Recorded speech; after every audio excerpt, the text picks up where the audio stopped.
Magandang araw po sa ating lahat. Tunghayin po natin ang bakabakan na naganap noong April 16, 2025 sa Robinson's Mall of Tagum. Ang larong ito was between National Master Winston Silva versus Pambansang Palaro Qualifier 2025 Chismer Jasmine Navarros. Had si Master Winston ay nag-level sa 24 boards with white pieces lahat at si Chesmer ay nasa board 16.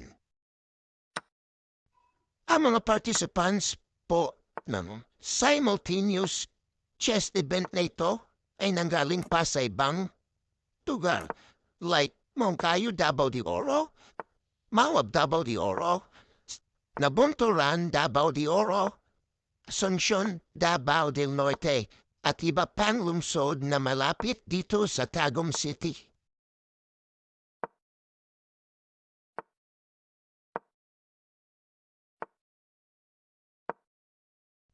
Lamang na po dito si Navarrosa. Para sa akin may magandang tira siya nagawa. After G7 to G5, para lang ma-offen po yung G5. At matatake. Congratulations, Jasmine Navarusa, for winning the simultaneous chess event ni Master Winston.